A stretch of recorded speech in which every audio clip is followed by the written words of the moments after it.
کئی صدیوں کی مساعی و مسافت کا حاصل، میری بنیادوں میں شہیدوں اور غازیوں کا لہو ہے، میرے وجود کے استحکام میں لاکھوں جانوں کا خراج ہے، میں شہیدوں اور غازیوں کی قربانی کا گواہ۔ 10 اکتوبر 2021 بروز اتوار ڈاکٹر عبدالقدیر خان کے سانحہ ارتحال پر میں غم گزیدہ، دل کبیدہ اور دبا رنجیدہ۔ ڈاکٹر عبدالقدیر خان مرحوم میرے دفاع کی علامت تھے۔ انہوں نے اپنی وراثت میں عالم اسلام کے لیے ایٹمی طاقت چھوڑی ہے۔ ان کے ترقے کے رنج و غم میری تاریخ اور میرے محققین و مورخین کی میراث ہے۔ ڈاکٹر عبدالقدیر خان جدید اسلامی دفاعی سائنس کے بابا آدم۔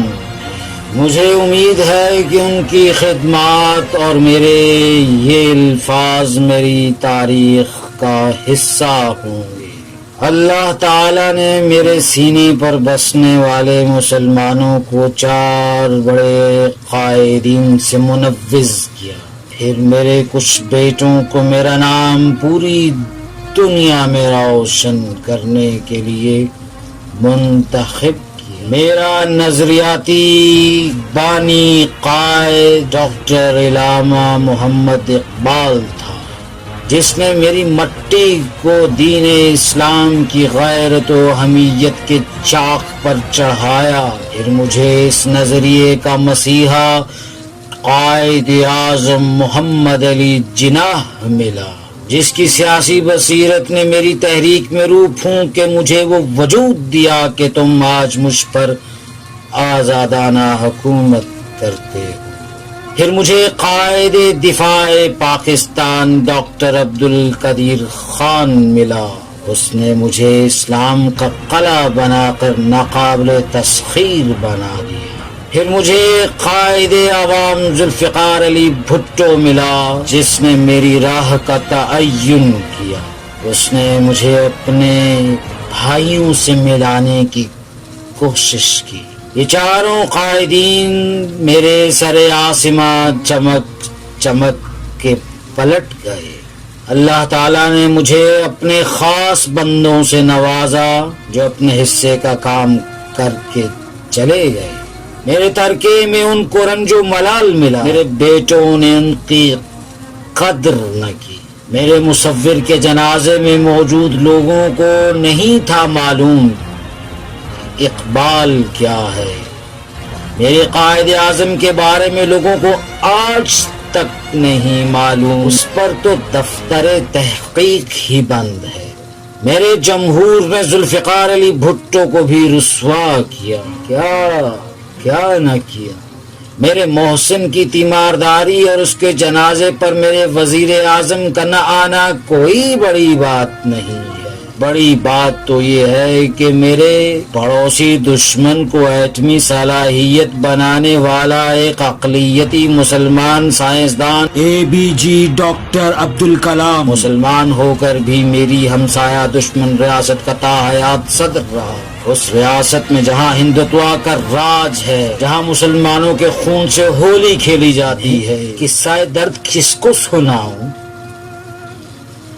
میرے محسن کو ہی میرے بیٹوں نے زندہ میں قید کر دیا اور چور چکے دنیا بھر میں گھومتے رہے، دندناتے رہے۔ میرے محافظ سے میرے بیٹوں کو ایسا کیا خطرہ تھا؟ تم لوگوں نے اسے زندگی میں نظریہ ضرورت کے تحت دفن کر دیا، مرنے سے پہلے مرنے کی خبریں چلا دی، چاپ سنتا رہا۔ وہ تنہائی اور خود ستائی اور عدالتی راہداریوں میں مار دیا گیا۔ اس کو اپنی زندگی کے آخری لمحات پہ اپنے عزیز رشتہ داروں سے نہیں ملنے دیا گیا۔ یہ تم نے میرے محسن کے احسان کا کیسا بدلہ چکایا؟ یہ کیسا بدلہ چکایا؟ میں آج دکھ کی بلائے ابتلا میں مبتلا ہوں۔ میرا محسن کس پچھتاوے کی بات کر رہا تھا؟ وہ مجھے ناقابل تسخیر بنا کر کیوں پچھتا رہا تھا؟ اس نے کس بوجھل طبیعت کے زیر اثر اپنی وصیت لکھی، وہ سحر ہونے کے نام سے جو مجھے خط لکھا کرتا تھا؟ آؤ میں تمہیں اس کا آخری خط پڑھ کر سناؤں۔ سحر ہونے تک درخواست دعائے صحت یابی۔ ہم سب کو اللہ رب العزت نے پیدا کیا ہے، ہم سب کو ایک دن موت کا مزہ چکھنا ہے اور خالق حقیقی کے سامنے اپنے اعمال کے لیے جواب دہی کر رہا ہے۔ میں چند دنوں سے سخت بیمار ہوں، علاج جاری ہے، گنہگار ہوں، دعائے مغفرت کرتا رہتا ہوں۔ میری آپ سب سے درخواست ہے کہ میری صحت یابی کی دعا کریں۔ میری وفات کے بعد پورے پاکستان کے ہر شہر، ہر گاؤں، ہر گلی کوچے میں آپ نے میرے لیے نماز جنازہ پڑھنا ہے اور دعائے مغفرت کرنی ہے۔ میں نے دل و جان سے، خون پسینے سے ملک و قوم کی خدمت کی ہے۔ جو کہا گیا ہے اس پر عمل کیا، کوئی غلط کام نہیں کیا اور نہ ہی میرے محب الوطن ساتھیوں نے کوئی غلط کام کیا۔ میرا اللہ میرا گواہ، میں جہاں جانا چاہتا چلا جاتا، میں ارب پتی ہو جاتا۔ مجھے پاکستان عزیز تھا، مجھے آپ عزیز تھے، آپ کی حفاظت اور سلامتی میرا فرض تھا۔ میں 1971 کو کبھی نہیں بھلا سکتا۔ آپ نے محسن پاکستان اور محافظ پاکستان کے القاب سے نوازا، جس کے لیے میں آپ کا تہ دل سے شکر گزار ہوں۔ والسلام، طالب دعا، آپ کا ڈاکٹر عبدالقدیر خان۔ ہاں، میرے محسن کا آخری خط۔ میرا ایک وارث 10 اکتوبر کو جب اپنی موٹر سائیکل پر میرے محسن کے جنازے میں شرکت کے لیے جا رہا تھا تو وہ راستے کی رنگینیاں دیکھ کر بہت رنجیدہ ہوا۔ اس نے مجھے بتایا کہ راولپنڈی کرکٹ اسٹیڈیم میں میچ کا تماشا جاری ہے۔ جڑواں شہروں میں اتوار کا ہنگامہ فرنگی جاری تھا، سڑکوں پر ہجوم تھا، بازار سجے ہوئے تھے، مگر فیصل مسجد میں میرے محسن کے پاس میرے کچھ فرشناس ہی تھے جو موجود تھے۔ وہ جانتے تھے کہ آج کون سا دن ہے اور کرنا کیا ہے۔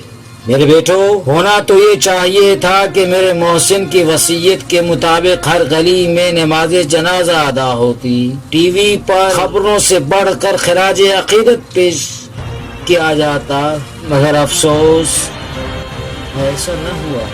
شاید اسی لیے میرے ساتھ میرے محبوب محسن اور دانشوروں کے ساتھ آسمان بھی رو رہا تھا۔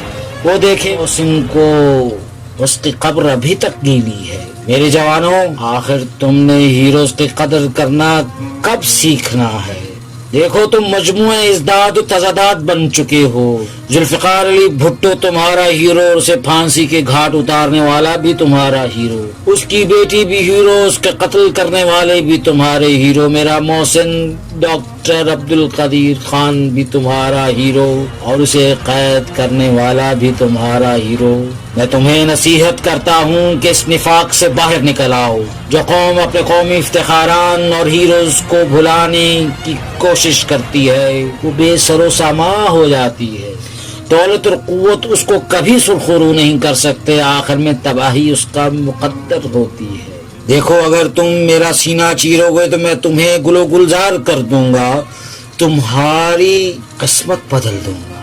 تم جتنا میری گہرائی میں جاؤ گے تمہیں خزانے ملیں گے، وہ بھی بہانے بہانے سے ملیں گے۔ میرے بچوں، میں تم پر اللہ کا احسان ہوں، مگر میری روح کو زخمی مت کرو، مجھے بہت تکلیف پہنچتی ہے۔ میرے قائدین کا احترام کرو۔ دیکھو، اگر تم میرا سینہ چیرو گے تو میں تمہیں وہ خزانے دوں گا جو تمہیں دنیا اور آخرت میں سرخرو کر دیں گے۔ اس دھرتی میں شہیدوں کا لہو ہے۔ میرے قائد تو چلے گئے، مگر اب میرے لیے ایک ایسے قائد انقلاب کی جد و جہد کرو جو ان چاروں عناصر قائد کو یکجان کر کے مجھے حال اور مستقبل سے ہم آہنگ کرے اور میرے سینے پہ احیاء اسلام کر دے۔ اپنی ذاتی رنجشوں اور فائدوں سے باہر نکل کر اجتماعی طرز فکر کو فروغ دو، تم ایک قوم بن جاؤ۔ مجھے ایک ایسا قائد لا دو جو میرے سپوتوں کو میری مٹی کا، میرے وجود کا، میرے خمیر کا، میرے مقصد اور میرے قائدین کا حق ادا کر دے، ورنہ آخر کب تک سحر ہونے